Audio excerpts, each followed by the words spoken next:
आज हम लोग पढ़ेंगे गलता लोहा। गलता लोहा जिसके लेखक है शेखर जोशी। शेखर जोशी जिसका जन्म अल्मोड़ा उत्तरांचल में हुआ था 1932 ईस्वी को। अब शेखर जोशी द्वारा लिखित गलता लोहा को पढ़ते हैं तो आप बिना किसी भेदभाव के हमारे वीडियो को लाइक कर दें, चैनल को सब्सक्राइब कर दें। तो शुरू करते हैं गलता लोहा कहानी। इसमें एक पात्र रहता है जिसका नाम है मोहन। मोहन के पिता वंशीधर पुरोहितों की धंधा करते थे। जो कि मोहन थे उसके पिता वंशीधर पुरोहितों का धंधा करते थे। लोग उसके संयम और ताप के कारण उन पर श्रद्धा रखते थे, परंतु अब वे बूढ़े हो चुके थे। वे व्रत उपवास भी नहीं कर सकते थे। उन्होंने गहरी सांस लेकर बेटे को सुनाया कि वे चंद्रदत्त के यहाँ रुद्री पाठ करने नहीं जा सकते। बेटे मोहन ने उसकी आश्रय समझ लिया, किंतु कोई उत्तर न दिया। उसके पिता की भार हल्का करने के लिए हंसुआ उठाया और उसी तार तेज करने के लिए धनराम लोहार के यहाँ पहुंचा।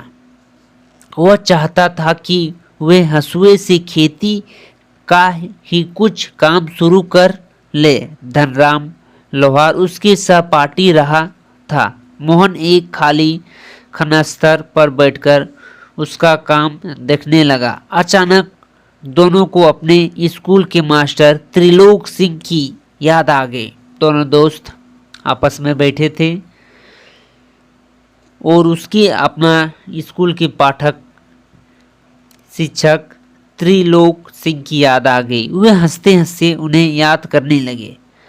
मास्टर त्रिलोक सिंह का मोहन को प्यार करना, उसे कक्षा का मॉनिटर बनाना, उसके हाथों कमजोर लड़कों को सजा दिलवाना, मोहन के सुनहरे भविष्य की बात करना, धनराम का गणित में नालायक होना, धनराम जो कि लोहार है भी, नालायक होना, मास्टर जी से डंडे को पीटना, सब बात याद आने लगी। धनराम को 13 का पहाड़ा याद नहीं रहता था। वह मार खाने के पर भी अधिक नहीं सीखा सका। जब मास्टर त्रिलोक सिंह ने उसे व्यंग से कहा, तेरे दिमाग में लोहा भरा है, उसने विद्या का ताप नहीं लगेगा। तेरे दिल में दिमाग में लोहा भरा है जिसमें विद्या का ताप नहीं लगेगा। यह कहकर मास्टर जी ने उसे 5-6 छड़ियाँ धार लगाने के लिए दे दी। तभी से पिता गंगाराम के साथ धोकनी फूकने, सान लगाने, घर चलाने आदि का काम में लग गया। उस समय जब मास्टर ने उसे 5-6 दरिता धार लगा मार दिया छड़ी से, तो वह अपने पिता के साथ लोहार के काम में लग गया। उसके बाद भी काम ठीक से न करने पर उसकी पिटाई थे। फिर भी वह अपने पिता के साथ काम करते थे, लेकिन अच्छा से काम कर नहीं सकते थे, जिसके कारण उसे पिटाई मिलती थी। एक दिन वह भी आया जब गंगाराम चल बसे और धनराम उसकी जगह लोहार का काम करने लगा। जब गंगाराम जो कि धनराम के पिता थे वह चल बसे तो वह लोहार का काम करने लगा। मोहन को प्राइमरी शिक्षा पूरी करते ही छात्रवृत्ति मिल गई। उससे उत्साहित होकर उसके पिता ने सोचा कि वह उसे पढ़ा लिखा कर बड़ा आदमी बनाएगा। अतः आगे की पढ़ाई के लिए उसे स्कूल भेज दिया गया। स्कूल गांव के 4 मील दूर थी। रास्तों में 2 मील की ऊंची चढ़ाई थी। बीच में एक नदी थी। फिर भी मोहन स्कूल जाता था। उसकी स्कूल जाने में बहुत संघर्ष होती थी, क्योंकि 4 मील रास्ता, बीच में पहाड़, फिर नदी थी। जब वह थका मादा घर वापस आता तो उसके पिता उसे विद्यासनी बालकों का उदाहरण देकर उत्साहित करते। एक दिन वह वापस नदी पार कर रहा था कि पानी बह गया। कुछ घसियारे साथ थे जैसे तैसे सब सुरक्षित पहुंच गए। परंतु उसी दिन से मोहन के पिता को डर लग गया। उन्होंने उसे स्कूल न भेजा। उन्हीं दिनों रमेश नाम का एक युवक लखनऊ से गांव आया था। मोहन के पिता ने मोहन की पढ़ाई के बारे में उनसे अपनी चिंता प्रकट की। रमेश ने उसकी साथ सहानुभूति प्रकट की और मोहन को लखनऊ भेजने के लिए कहा।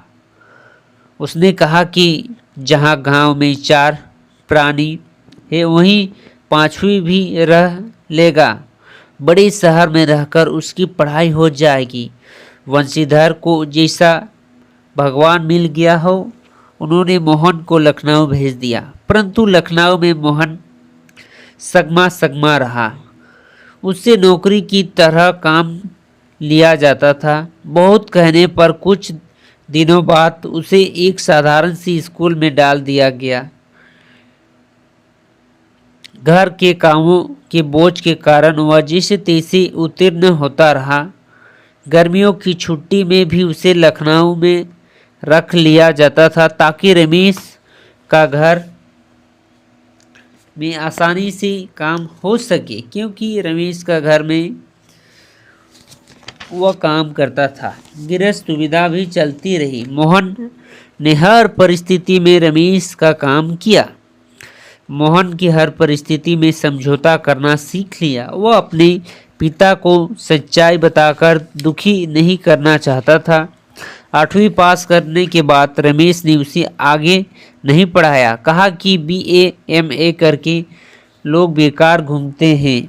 अतः उसे एक तकनीकी स्कूल में भर्ती करा दिया गया। घर की दिनचर्या पहले की तरह ही चलती रही।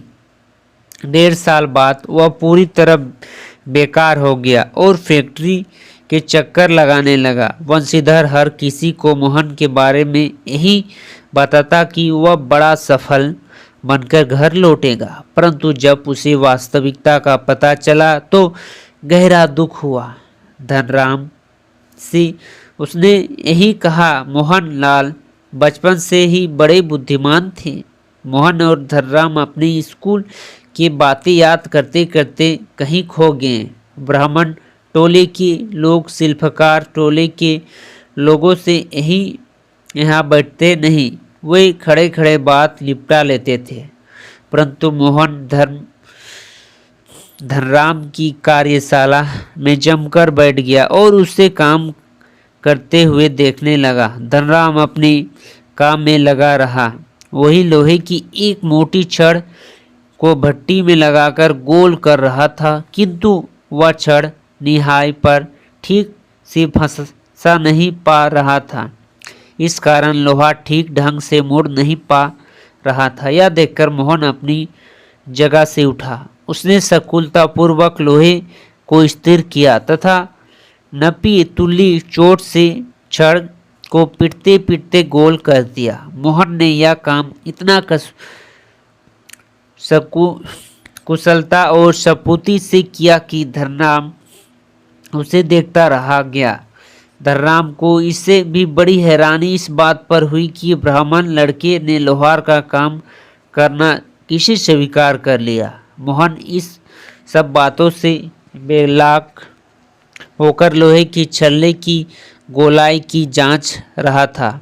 उसकी आंखों में सृजन की चमक थी तथा प्रशंसा पाने का भाव था। और यह कहानी थी गलता लोहा, जिसके लेखक है शेखर जोशी। शेखर जोशी ने इसमें गलता लोहा में एक जो कि मोहन जो कि पुरोहित का बेटा था उसके दिनचर्या के बारे में बताया गया है। किस तरह वह एक रमेश नाम का एक युवक से लखनऊ जाता है पढ़ने के नाम से, लेकिन वह पढ़ नहीं पाता है। उसे अपने उसके गृहस्थ में एक नौकर की तरह काम कराई जाती है और उसे पढ़ने लिखने का कुछ का भी समय नहीं दिया जाता है। तब वह अपने गांव फिर लौट जाता है और लौटते समय वह बेकाम का कुछ भी काम नहीं पाता है। तब उसके बचपन के दोस्त धनराम जो कि एक लोहार थे, उसके वहाँ अपने हंसुए को शांत करने के लिए ले जाता है और वह अपनी पुरानी बातें को याद में करता है। जिस समय धनराम एक लोहे की गोल को गोल नहीं करने सकते हैं, तब वह मोहन उसे अच्छा से लगा के गोल करता है। तो धनराम सोचता है कि एक पुरोहित का बेटा लोहार का काम कर रहा है और मोहन इस काम के लिए वो बहुत खुश होता है। वह अपने दोस्त धनराम से कुछ प्रशंसा सुनने को चाहता है और कहानी यहीं खत्म हो जाती है। तो ये कहानी आपको कैसी लगी?